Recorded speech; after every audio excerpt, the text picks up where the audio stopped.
the teacher at Vedantu. Hope all of you are doing super amazing.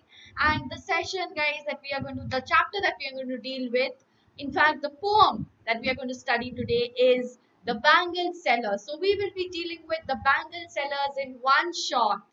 Okay. So, first, let us talk a little bit about the poet. Of course, we all know Sarojini Naidu.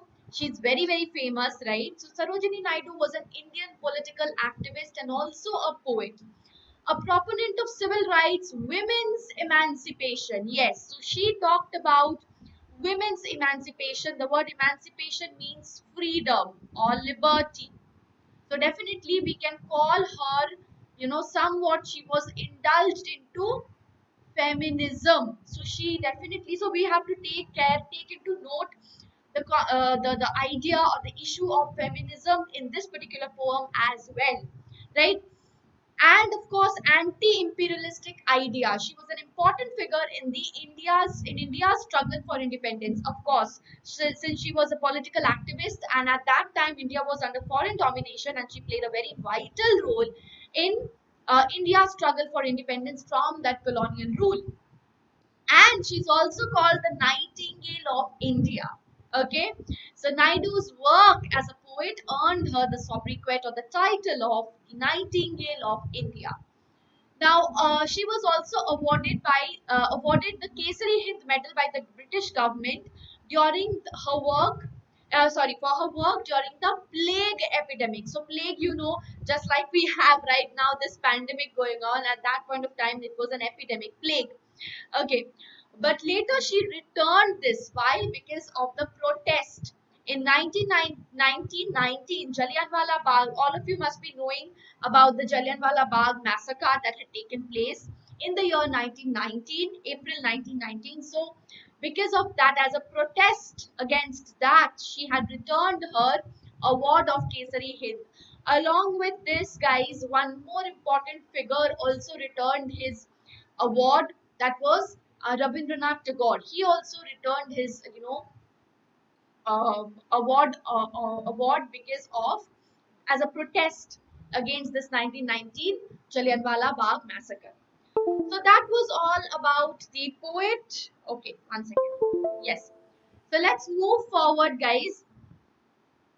Before moving ahead, definitely do let me know how are you enjoying these sessions. So guys, if you want to join us further and gain 100% marks and score gain 100% knowledge and score 100% marks, what you need to do is just click on the link given in the description box and pin comment, and you can avail unlimited live classes with fun and high level quizzes and compete with the students throughout the world. So beta, you get a lot of exposure in our platform, guys, and the difference between YouTube sessions and the platform sessions are very, very, very obvious. We cannot have unlimited live classes in YouTube sessions, but we can have that in our platform. Plus, you do not have to wait anymore for quiz questions for the mentee sessions, just like you have to wait for the YouTube sessions, guys. Because in our platform, we have quiz questions in every session, and after each quiz, and that too live, of course, live quiz question, and after each quiz question you will have the fastest finger list, which is going to tell your performance, the time, okay, which is going to talk about the time that you have taken for answering that particular question. So that helps you a lot, that gives you that competitive feel, because later on you are going to compete, right? You're going to sit for the competitive exams or various entrance exams that you are going to appear for. That is going to be very, very helpful for preparing you right from the beginning. All right, guys. And of course, even the replays are going to have live quizzes and also the leaderboard. Now, the leaderboard will be shown at the end of each session, and you will get to know your overall performance and overall class rank. Again, that is going to be very helpful. And of course, the points that you have earned throughout the session. So you will be able to analyze your strengths, your weaknesses, so where exactly you stand, right? And notes, no more trouble with notes, because you will be getting notes after the session, each and every session. You can download the notes the moment you click on the option get notes. You can download all the notes, guys. Plus doubt solving, yes, so your doubts won't be piling up anymore, because we have our special team of class teachers devoted only and only to cater to your doubts. Plus you have assignments at the end of each session, solving which would enable you to understand how much you've grasped the content. Quality tests, we do take quality tests, and we give you the performance report, which is again going to analyze your entire performance and tell you where exactly you stand. So these are very, very important, guys, not just for preparing you for the board exam, that is definitely going to boost your confidence and prepare yourself with a thorough revision, guys, of your entire syllabus, but also is going to help you in the long run, guys. Okay.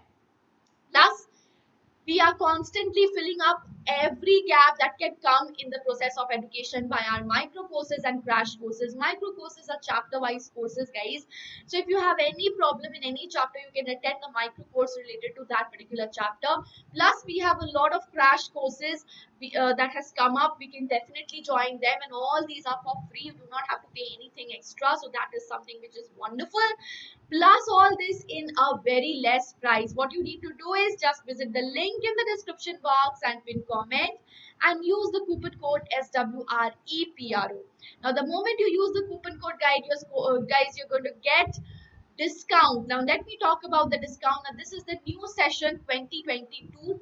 Okay, the pro price is 3700, which you are going to get only at 2960 by using the coupon code SWREPRO.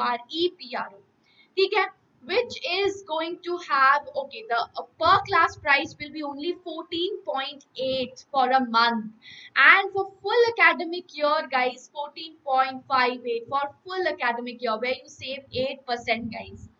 So definitely, guys, we should definitely try that, and just visit the link in the description box using the coupon code SWREPRO.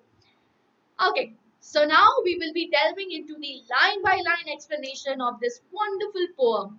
Okay, Bangle Sellers, the Bangle Sellers. Bangle sellers are we who who bear our shining loads to the temple fair. Who will buy these delicate, bright, rainbow-tinted circles of light? Lustrous tokens of radiant lives for happy daughters and happy wives. Okay, so definitely the poem. Now, when we are reading this poem, guys, we have to take care.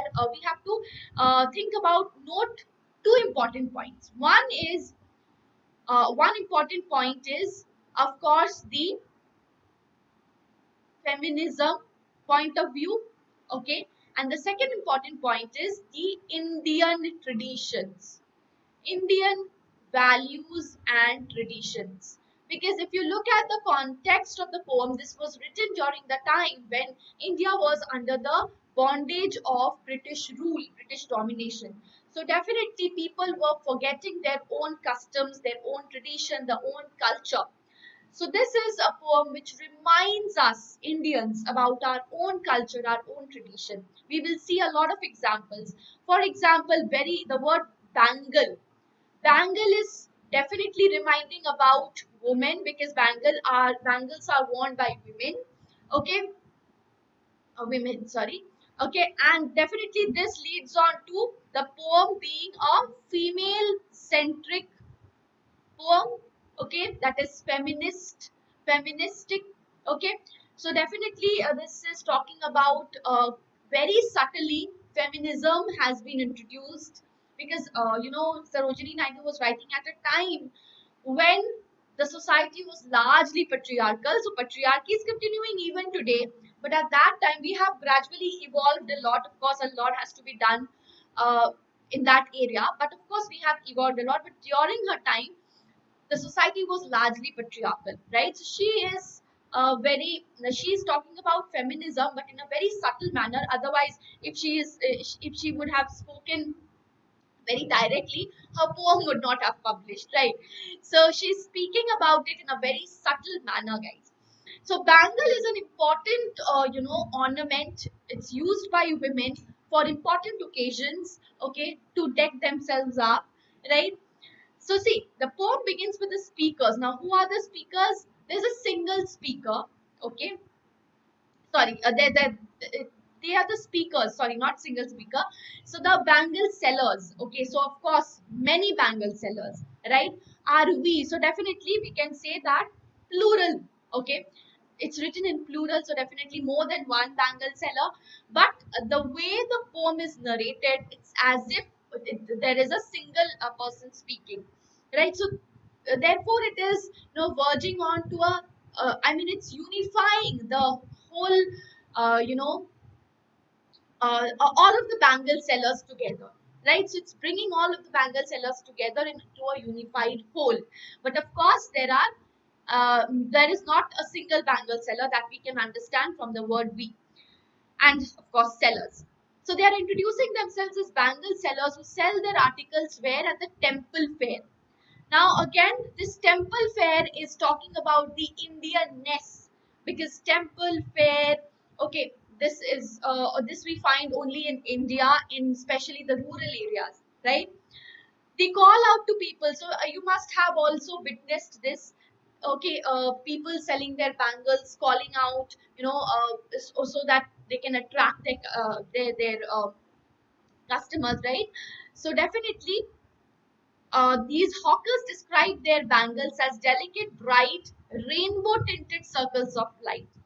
Okay, so they are kind of advertising. Now, rainbow circles, a rainbow tinted circle is the bangles, they are rainbow colored, they are of various colors, right? And they are very lustrous, that is very shiny, okay, which is representative of the radiant lives, that is the bright lives of whom, of the happy daughters and happy wives. Okay, so as I told you, daughters and wives, that is women. So definitely these you know these bangles are representative of the happy life, these colorful, these radiant, these colorful bangles are definitely representative of the colorful lives of the women, okay, who wear them. It is important to note here that the speaker, as I told you, they are several, but it appears as if there is a single speaker because of the fact that they all have the same purpose. So, because of their singleness of purpose, what is that purpose? To advertise and to sell their bangles, right? So, class essence is something which we have to note over here, okay? Because the entire class of bangle sellers are brought into one. Okay.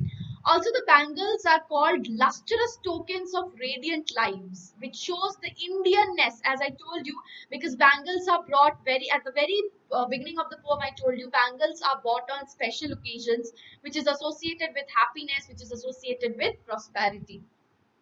All right, guys. Now let's move ahead with the second stanza. Some are meet for a maiden's wrist, silver and blue as the mountain mist. Now, from here, guys, the poet is talking about the various stages of women's life. The various stages of women's life. Okay? Right? So a woman has to pass through all the stages. What are these? What are these? First stage is the maiden stage. That is the unmarried woman. Okay, the girl, unmarried girl, basically. So what color bangle is suitable for the unmarried woman or unmarried girl's wrist? Silver and blue as the mountain mist, some are flushed like the buds that dream on the tranquil brow of a woodland stream. Some are aglow with the bloom that cleaves to the limpid glory of newborn leaves. Now, so some bangles are suited for a maiden's wrist, that is a young unmarried woman's wrist or unmarried girl's wrist. They are silver and blue. They are, so it's compared with what? Compared with the mountain mist, the color of the blue and the silver color of the bangles worn by the maiden, compared to mountain mist. Some of them are flushed meaning red in color, pink and pinkish red color, right? Pink and light red in color, just like the flowers, okay, flower buds which is growing beside the woodland stream, okay. Others are green and glowing like transparent beauty of newborn leaves. So these various colored bangles are compared with various stuffs. Like for example, um, for example, mountain mist, silver and blue with mountain mist, flushed or reddish pink in color, that is compared with the bud which is growing on the woodland stream. Then some are green, just as the newborn leaves. Okay, so in Indian society, we all know that bangles have important cultural and religious place, and different colors or different colored bangles are worn by different women. And it is interesting to note the words like flushed like buds that dream. Now this can come is as your explanation part. You may be asked to explain this part. Now bud over here is suggestive of chastity. Please note this because you can be asked this. Okay? Bud here is symbolic of chastity. So the woman, the unmarried woman, the unmarried girl basically, because this is the stanza which is talking about the bangles to be worn by unmarried girls, so definitely they are chaste as in virgin, right? So that is the symbolic meaning of the word bud, right? Now, Buds That Dream presents before us the image of young girls dreaming of marriage. Young girls, young virgin girls dreaming of marriage. Okay, so definitely represents. Sorry, the poet represents the stage of youth in a woman's life. So when she is unmarried, she is young, she dreams about her marriage. So therefore, the important words are buds and dreams. So you could definitely be asked this line, you would be asked this to explain. So please note this. Guys, there is a surprise for you. Okay, vote for comeback. Now kids can vote. Isn't that surprising? So we have come up with something surprising, guys. 2 days to go. Please stay tuned. Okay, stay tuned. Keep an eye on the comment section. Keep an eye and stay tuned on the channel. Alright, to know what exactly is this surprise that is waiting for you guys. Okay. So next is some are like fields of sunlit corn, meet for a bride on a bridal morn. Now here, this is the next stage, the stage of a woman getting married.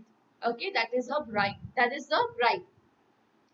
Some like flames of a of a marriage fire, or rich with the hue of a heart's desire, tinkling, luminous, tender and clear, like her bridal laughter and bridal tear. This is also a line which is very, very important. The last line, which could be asked to, you could be asked this line to, to explain this line. So, next, the poet is saying that some bangles are yellow, and what is it compared with? Fields of sunlit corn. Okay, now bangles of these color are perfect for whom? For a bride on a bridal morn. Morn is morning. Okay, some of the bangles are very bright red, like the flame of her marriage fire. So when she's talking about the marriage fire, again she's talking about the Indian culture, because only Indians, the Indian culture is revolving around that fire.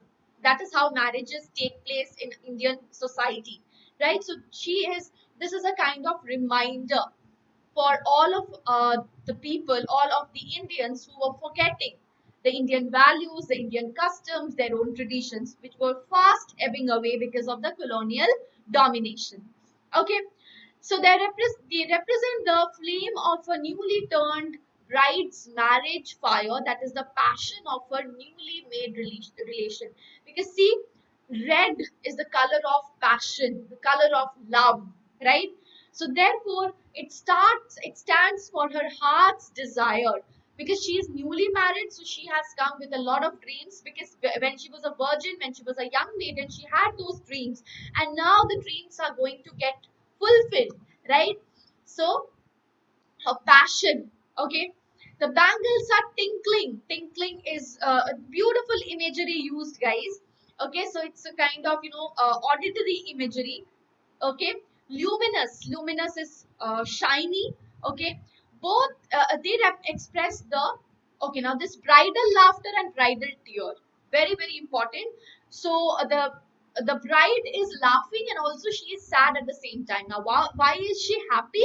Because she is going to fulfill her dream shows, which she was wishing for so long, okay, when she was a virgin, right? So therefore she is happy because she has come to a new stage of her life, right? So that is the new beginning of her life, right? And bridal tear is because of her the sorrow of leaving her families behind. Okay, so that how beautifully with with few with this expression she is basically talking about the entire emotion of a woman who is newly getting married, right? So beautiful description. So the whole of women's transition in life from a maiden to a wife and all the emotions attached with it in a single line. So this is something which is very very beautiful and praiseworthy. Last stanza. Some are purple and gold flecked grey, for she who has journeyed through her life midway. So it's talking about a matron. Okay, that is a middle aged woman. The next stage. Okay, whose hands have cherished, whose love has blessed, and cradled fair sons on her faithful breast, and serves a household in fruitful pride, and worships the gods at her husband's side. First of all, guys, note anaphora over here. This is an important figure of speech, guys. And the all the three sentences begin with the word and. So repetition of the same word in consecutive lines, anaphora. And also, guys, the last three lines are definitely uh, blow or a comment. I can say a comment on the patriarchal society. Okay, very subtly she is commenting on the patriarchal society, because she is saying that and worships the god as her husband at her husband's side, and sons, fair sons on her faithful breast. Okay, so the speaker continues to advertise their bangles, and what are they saying? These bangles, which are purple and gold flaked gray, okay, these are suited for the middle-aged women who have journeyed through life. So they have crossed halfway, okay, and they are at the middle age. They are for her who has raised her children well and has remained faithful to her husband and family. So the concept of a good housewife, that has been picturized. So the one who has a son, the one who has raised her children well, the one who is faithful to her husband and family, who always stands by her husband's side, and who worships the gods, who is also very religious and standing by her husband's side. So this is the these are the characteristic features of a good housewife or a good woman. Only the one who follow these traditions, guys, they are termed as quote unquote good women. That was the kind of thought process that was there during her time, and it is somehow still prevalent in today's era, right? So these bangles are perfect for those who have maintained her household pride. So these are proud middle-aged women. Why are they proud? Because they have children, they have raised their children well, and children meaning sons, okay, mostly because the male child had more preference than the female child, okay. And she has served her household and still serving with pride. And it is also said that if you are, if you do not have your uh, own household, as in, of course, if you're not married, if you do not have children, your life is not fruitful. That is what that is what has been perpetually ingrained in the woman's mind. since a very young age, and this is still continuing. Okay, so this is something which is very, very, very patriarchal and very stereotypical, right? So that is what she is, Sarojini Naidu is pointing out very, very subtly. Okay. Okay. So she writes down what she perceives as the qualities of a good wife. So what are the qualities of a good wife? She is truly deserving. Okay. Here we should pay attention to the word son. As I told you, used to mean offspring. So definitely, she's talking about the attitude of male preference in the society of during her time, right? So the poem Bangle Sellers. Now, what are the qualities of a good wife? Of course, she has cherished her son, okay, and she is faithful to her husband, standing by his side, serving the household with pride. That these are the qualities of a good wife. Okay, so so this is definitely a comment on the patriarchal setup, patriarchal mindset. And by patriarchal mindset, I do not only mean, that this mindset is present in the male figures only. No, patriarchal mindset is present in each and every one of us, not just the male members of our society. It is more present in the female members of our society. Yes.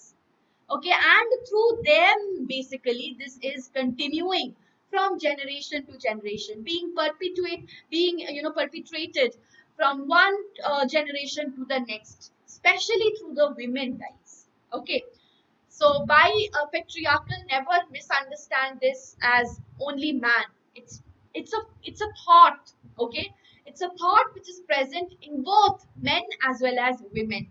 Okay. Right. So the poem Bangle Sellers is definitely a celebration of the female life. All the stages of a woman has been celebrated. Okay. It shows us the various stages of a woman's life and attempts to represent the Indian culture. As I told you, 2 points that you have to keep in mind is women's life, celebration of women's life, verging on to feminism, and second is Indian culture, which was fast ebbing away during the during the British foreign domination. And the role of bangle sellers in the traditional setup. Yes, so bangles are worn even today by women, right? So they play a very important role in a woman's life. Okay, so that is what the poem has, beautifully depicted. So that was the end of the poem, guys, and this is the vocabulary which is very important. I have explained most of them. Tranquil is free, tranquil, calm. Aglow means glowing. Limpid is clear and transparent. Okay, luminous is shining. Flecked is mark or dot with small patches. And blessed is the archaic or literary term for blessed. Please note it's an archaic word, guys. Okay, sometimes in if your vocabulary, for the vocabulary part, these are important. These no these meanings, word meanings are important. Which are the archaic words used in the poem, right? So you should know that. Moving ahead with the poetic devices, I have already talked about one, anaphora. The other major poetic devices are: number one, simile. There are a lot of similes, guys. Silver and blue buds that dream. Some are like marriage fire. Okay, so these lines have simile: tinkling, luminous, bright, like bridal laughter, bridal tears. So whenever you have like as your keyword and there's a comparison, direct comparison, those are similes. Consonants, okay, are rich with the hue of his heart's desire. First of all, guys, hue of his heart's desire is H, H, H. H repetition is alliteration. Repetition of the consonant sound at the beginning of the syllable.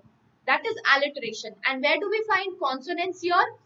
Rich, heart, or rich, heart, desire. So repetition of the R sound. Okay?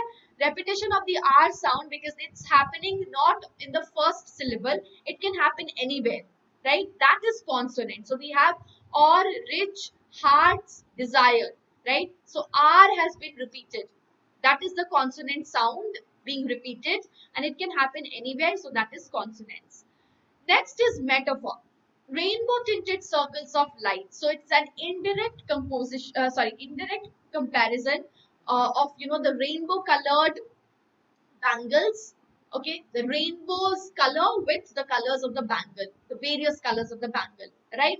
So definitely there's a comparison, but indirect comparison. There's no keyword like as, like, such as. These are the keywords for simile, but no such keywords have been used, and the comparison is implied. So now, guys, we would be entering into the question answer session. The first is 3-mark question, guys. Read the extract. Bangle sellers are, so this is the very, very beginning of the poem. We take a different color. The very beginning of the poem, guys. Let's have the question. Explain the line lustrous tokens of radiant lights. Okay, lustrous means shiny. Okay, tokens of radiant life. So how can we attempt this question, guys? The bangle sellers invite people to buy their bangles by praising the qualities of bangles, right? So they say that they are shining gifts that promise happy lives in the future to the wearers of the bangles. So who are going to wear the bangles? Definitely the women. Okay, and these bangles are tokens of happy lives and happy marriages. Okay, so these bangles are worn by the women on happy occasion, which we have already seen. So definitely these bring happiness. Okay, and these are very shiny. So representation of the happy, colorful, happy, colorful, vibrant lives of the women. So definitely you can use these words: happy, colorful, vibrant, okay, lives of the women who are going to wear these bangles. So definitely talk about the fact that this is a poem which celebrates the life of a woman, because bangles are worn by whom? By women. Okay? So definitely we can call this poem of celebration of the life of women at their different stages. All right. So moving ahead with the 4-mark question, and this is going to be the last question, guys. Some are like fields of sunlit corn, meet for a bride. So last 2 paragraphs, last 2 stanzas, basically. Comment on the feminine elements in Naidu's poetry. Very, very important, guys. So definitely the poetry of Naidu reflects feminine sensibility. When we see her choice of words, her images, definitely we can link the poem with feminism or feminine sensibility. Okay? Now, Armando Mezzanez rightly remarked she had a woman's love of words. You can quote this as well. This is a critique, guys. This is a remark of a critique. If you want, you can quote this. It would be enriching your answer. Okay. They are not just to her convenient instruments of expression, they were things. Sarojini Naidu was careful regarding the selection of words that lent grace to her poetry and helped her convey the innermost feelings. So, when you are saying bridal laughter and bridal tear, okay, so that is also conveying the feminine sensibility, the feminine emotion. We find in her poetry various aspects relating to the use of words which she employs to express her thoughts and charismatic tone. Okay? So this is basically the structure of the answer, but you have to also include examples. Now, what are the examples that you can include from here? So when you are talking about you have to talk about the different stages of women's life. So you can talk about the bridal laughter. This is a very, very important line which you can focus on. So please give example. This can be used as a very good example. Okay. Then also talk about the proud housewife, the proud woman of the household. Okay, the last few lines over here. Okay, who has the hands who have cherished, whose love has blessed. Okay, so all these words, this cradled fair sons. Okay, worshipping gods at her husband's side. So these are the examples that you have to use along with this answer, and these I have already explained. Please take the explanation part from the line by line analysis and include these as an example. First, you have to write these words. Please quote these phrases and then explain them. Okay, so what you have to do over here is quote the phrases, quote the words and phrases, okay, which I have underlined definitely, and explain them. Then the second point would be the explanation. Okay, the explanation you will find in the line by line analysis. Definitely you can frame, and for the introduction and the conclusion use these points. These points would serve as a befitting introduction and conclusion. Okay, so now you have understood the structure of your sentence, so please include these as well. Only then your content will have meaning. Otherwise it will be very incomplete and abrupt. Okay, so that was all, guys. I hope you enjoyed the session and also have understood this wonderful and beautiful poem, guys. So this is the final question that you have to answer in the comment section. Why does the poet refer simultaneously to bridal laughter and bridal tear, which we have discussed in this very session? And this is an important question, guys. So please do try and attempt this. Thank you so much, guys. Don't forget to visit the link in the description box and pin comment. Also, don't forget to hit the like button if you have enjoyed the session, and to share the video amongst your friends and comment in the homework answer. Thank you. Bye bye. See you very soon in the next session.